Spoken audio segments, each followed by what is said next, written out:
Saudara, Pengadilan Negeri Jakarta Selatan mulai menggelar sidang pra-peradilan yang diajukan oleh ex-Jampitsus Febri Adriansyah. Apa saja yang digugat oleh tim hukum Febri dan bagaimana peluangnya untuk lolos dari kasus tindak pidana pencucian uang yang menjeratnya? Kita akan tanyakan kepada kuasa hukum ex-Jampitsus Febri Adriansyah, Alfon Kurnia Palma, dan juga nanti akan bergabung bersama kita di sini praktisi hukum yang juga merupakan aktivis anti korupsi Saur Siagian. Selamat petang Bang Alfon, Bang Saur. Sore Mbak, selamat sore Bang Saur. Ya, salam sehat untuk Anda dan juga keluarga. Saya ke Bang Alfon terlebih dahulu. Bang Alfon, jadi apa yang paling dipersoalkan dalam gugatan pra-peradilan pertama ini? Ya, terima kasih. Pada dasarnya sebenarnya ini kan ingin menguji ya, apakah memang tindakan secara prosedural yang telah dilakukan oleh aparat penyidikan itu sudah sesuai dengan due process of law. Dalam konteks ini ada 4 tahap sebenarnya yang dinilai menjadi suatu persoalan dalam konteks prosedural. Pertama-tama terkait dengan penggeledahan dan penyitaan ya yang dilakukan dalam satu hari, yaitu pada tanggal 8 Juli. Dan kemudian yang kedua terkait dengan penetapan tersangka dan kemudian terkait dengan pencekalan. Nah, kalau misalnya kita lebih mendalam, ini lebih terkait dengan apakah memang dalam proses penggeledahan yang merupakan bentuk dari upaya paksa dan juga penyitaan sebagai bentuk upaya paksa, itu merupakan suatu langkah-langkah yang sudah sesuai dengan prosedural, di mana dilihat di dalam dokumen-dokumen yang ada, proses penyidikan itu tanpa didahului dengan adanya proses penyelidikan. Nah, di dalam perkap sebenarnya sudah dikatakan dan juga lebih rincikan di dalam peraturan Kabar Reskrim ya, terkait dengan adanya penyelidikan. Itu kan harus ada terlebih dahulu tentang rencana penyelidikan dan kemudian juga adalah laporan hasil penyelidikan. Nah, dari situlah akan dilakukan gelar perkara yang kemudian akan ditetapkan sebagai tersangka atau tidak. Nah, ketika itu sudah ditetapkan dalam proses penyidikan, itu baru dilakukan upaya-upaya paksa sebagaimana dimungkinkan dan itu dibutuhkan dalam proses penyidikan. Nah, hal-hal seperti ini yang tidak ada. Begitu juga dengan penyitaan. Nah, terkait dengan penyitaan ini kan kalau misalnya dilihat, ada beberapa hal juga tidak berhubungan dengan dugaan tindak pidana. Di samping juga ada barang-barang pribadi yang sebenarnya itu tidak tepat untuk disita. Kemudian juga dalam penggeledahan dan penyitaan itu tidak adanya surat izin terlebih dahulu dari Pengadilan Negeri. Nah, di mana bisa diketahui bahwa pada saat ini proses penggeledahan itu tidak mengakomodir ya adanya keadaan yang apakah di situ tidak memperlihatkan ada lokasi dan dasar fakta yang sah, dan kemudian juga penggeledahan melampaui cakupan yang diizinkan dan cacat prosedural karena tidak mengajukan dari tanda pengenal. Nah, sebenarnya masih banyak lagi yang harus bisa disebutkan bahwa terdapat cacat prosedural yang dilakukan oleh aparat penegak hukum ketika itu. Itu kira-kira Mbak. Dan dari dasar keyakinan tim hukum inilah yang pada akhirnya dalam petitum tadi disampaikan bahwa pertanyakan keabsahan dalam penetapan tersangka, pertanyakan upaya paksa penggeledahan dan permintaan pengembalian barang yang disita. Tapi sebenarnya apa saja barang yang sebenarnya ingin diminta untuk dikembalikan ketika pra-peradilan ini pada akhirnya sudah mendapatkan keputusan? Maaf Mbak, saya kurang jelas ya mendengar suaranya ya. Bahwa kalau misalnya ingin dijelaskan seberapa besar kami menilai bahwa ini akan dikabulkan, kami menilai sangat jelas ya bahwa peluangnya sangat tinggi gitu kan. Karena kami mengatakan demikian, karena ini kan tanpa adanya prosedural sebagaimana dilihat dalam proses penyelidikan. Nah, ternyata dalam proses penyidikan itu tanpa ada proses penyelidikan gitu kan. Begitu juga penyitaan, begitu juga dengan penetapan tersangka tanpa adanya pemeriksaan sebagai calon tersangka. Nah, ini kalau misalnya dilihat dalam timeline-nya ya, untuk penggeledahan dan penyitaan saja itu dilakukan pada 8 Juli. Dan kemudian penyitaan dan penetapan tersangka itu pada 10 Juli. Dan kemudian cekalnya di 10 Juli.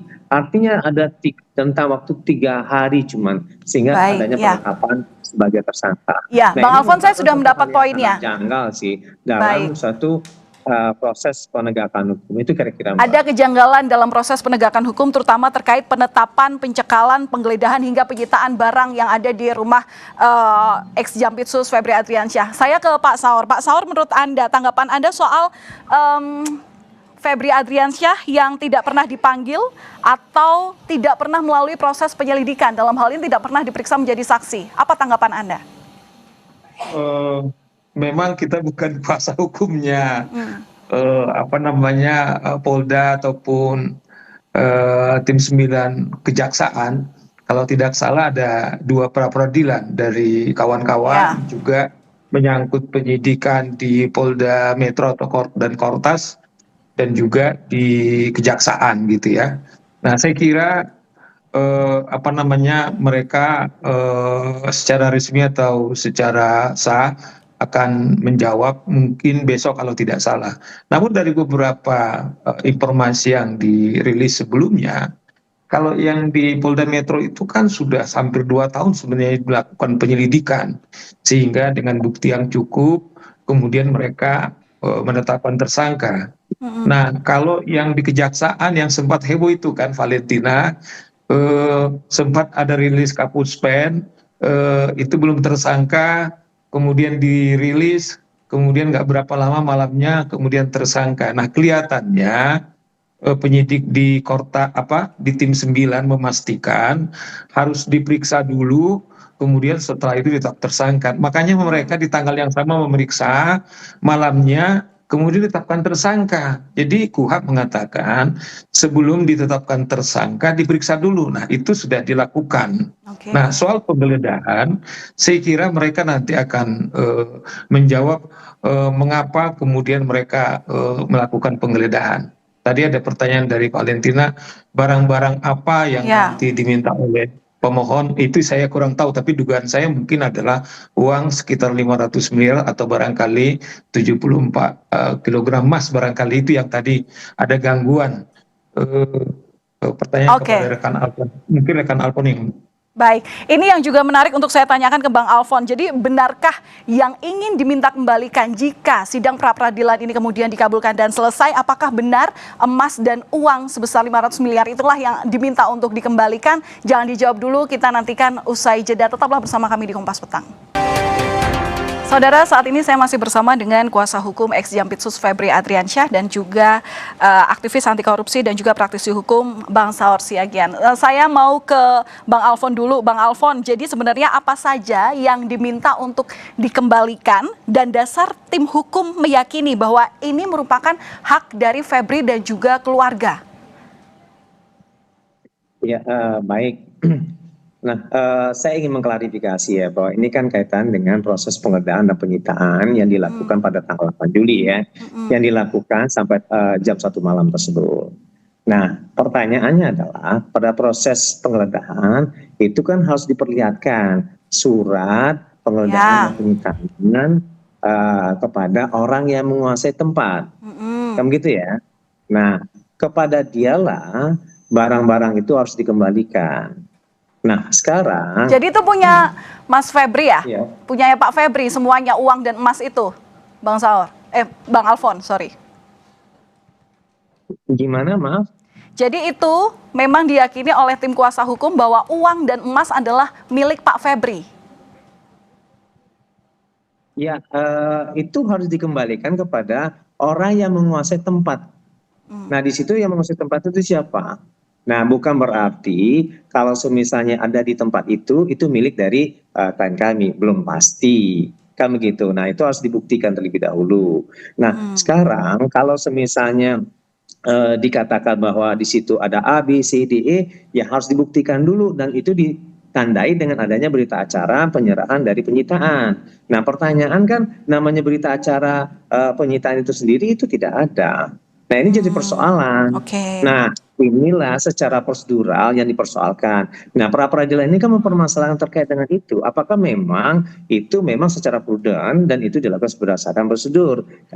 apabila itu tidak dilakukan secara prudent dan tidak secara prosedur, ya itulah maka dikatakan bahwa ada doktrin yang namanya fruit the poison tree. Nah, suatu proses yang dilahirkan dari suatu hal yang bermasalah, semua ini menjadi bermasalah. Itu yang kita ingin katakan bahwa mana lebih penting antara due process of law dengan pemerasan Oke. tindak pidana korupsi. Tapi kalau Kejagung meyakini bahwa emas dan uang itu relevan sebagai barang bukti TPPU, bagaimana? Apa argumentasi Anda sebagai tim hukum?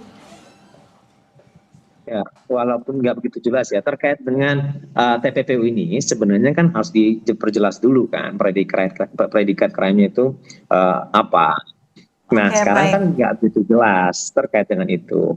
Nah, kalau misalnya kita langsung mengatakan bahwa ini adalah suatu TPPU, apakah memang ada uang dan kemudian ada juga alat-alat yang dikatakan oleh Bang Saur tadi gitu kan, ada emas di situ, ada Baik. mata emas dan macam-macam, itu sudah dialihfungsikan, sudah dialihbentukkan dan ada upaya-upaya Baik. untuk menjadikan itu bukan lagi bentuk asalnya sehingga itu sudah terkaburkan bentuk-bentuknya. Nah, itu merupakan definisi dari suatu TPPU. Nah, ini yang perlu diperjelas ya. Tapi begini ya, Mbak. Baik. Oke. Apa yang dikatakan oleh Bang Saur itu ini terkait dengan perkara nomor 134, berbeda Ya, dengan perkara baik. 135. Nah, apa yang dikatakan terkait dengan di kejaksaan itu permasalahan yang akan diproses besok Baik, dalam perkara ya. 135. Itu stressingnya di kejaksaan. Baik, itu Gitu adalah di kira-kira. pra-peradilan kedua yang akan digelar esok di Pengadilan Negeri Jakarta Selatan. Selain juga dengan kasus penggeledahan, penyitaan uang terkait dengan kasus TPPU yang menjerat ex-Jampitsus Febri Adriansyah, yang juga jadi polemik saat ini adalah kasus kematian karyawan atau pegawai dari ex-Jampitsus adalah Sutrimo begitu. Ini juga menimbulkan spekulasi publik dan belum dijelaskan polisi terkait dengan apa proses penyidikan yang sedang saat ini dilakukan selain ekshumasi sebelumnya dilakukan. Perlukah Febri diperiksa terkait dengan kasus ini, Bang Saur? Saya kira yang pertama harus diperiksa itu adalah Febri Ardiansyah. Kenapa? Saudara almarhum Sutrimo itu bekerja dengan saudara Febri Ardiansyah. Bahkan yang terakhir dia balik ke Banyumas dan juga kembali itu adalah suruhannya. Artinya adalah bahwa kalau kita lihat kategori atau jenis dari alat bukti salah satu saksi, yaitu orang yang melihat mendengar. Nah, saya kira orang yang paling relevan kemudian mengetahui keberadaan daripada Sutrimo itu adalah Febri Ardiansyah. Nah, oleh karena itu saya kira penyidik, karena ini kepentingan juga kepada tim 9 yang sedang melakukan penyidikan dugaan TPPU dan juga dugaan korupsi, ini sangat relevan. Jangan-jangan misalnya begini, dalil daripada kawan-kawan misalnya bahwa uang yang 500 miliar dan juga emas itu di rumah atau disentuh, pemilik rumahnya adalah keluarga Febri Ardiansyah, pemiliknya dia bilang orang lain. Nah, ini kan juga pertanyaan-pertanyaan besar. Nah, oleh karena itu penyidik saya kira harus segera memanggil atau tidak meminta supaya Febri Ardiansyah itu dipanggil sebagai saksi. Oke, Bang Alfon, jadi kalau misalnya Pak Febri Adriansyah diperiksa terkait kasus Sutrimo ini, yang bersangkutan bersedia ya? Ya, kembali masih terganggu sepertinya jaringan saya. Nah, saya menanggapi apa yang dikatakan oleh Bang Saur ya. Yang diperiksa terlebih dahulu bukannya klien kami ya, dalam artian Eva. Tetapi yang menjadi titik itu adalah barang bukti. Barang buktinya itu apa? Itu pada saat ini adalah korban gitu ya. Nah, kemarin kan sudah dilakukan ekshumasi ya. Penting di situ terlebih dahulu harus dilakukan proses penyelidikan dan penyidikan, bukan kemana-mana. Baik, nah, tapi singkat saja, kalau Pak Febri, singkat saja, tapi kalau klien Anda diminta untuk menjadi saksi dalam pemeriksaan kasus ini, bersedia ya, Bang Alfon? Iya, maaf, gimana? Kalau Febri Adriansyah diperiksa terkait kasus kematian Sutrimo ini, pasti bersedia ya? Ya, kalau misalnya klien kami itu diperiksa untuk dugaan adanya tindak pidana pembunuhan gitu ya, ini harus dipastikan terlebih dahulu gitu ya, terkait dengan Baik, apakah memang ini ada permasalahannya atau tidak, ada keterkaitannya atau tidak gitu kan. baik, Nah itu makanya kalau kami lebih menilai bahwa jangan berpraduga terlebih dahulu, tetapi pastikan berdasarkan bukti yang ada. Apa bukti yang ada? Yaitu hasil eksaminasi. Nah, ketika di situ sudah baik, ada, barulah dilakukan langkah-langkah selanjutnya untuk memastikan apakah ini ada keterkaitan, apakah ini baik, ada keterhubungan, di sini ada bukti, barulah semua pihak itu akan diperiksa. Begitu baik. kira-kira, Pak. Baik, dan kita nantikan seperti apa penyelidikan yang saat ini sedang dilakukan pihak kepolisian. Terima kasih sudah memberikan keterangan kepada kami di Kompas Petang. Kuasa hukum ex Jampitsus Febri Adriansyah, ada Bang Alfon Kurnia Palma, dan juga Bang Saur Siagian selaku praktisi hukum dan juga aktivis anti korupsi. Terima kasih, Bapak-Bapak.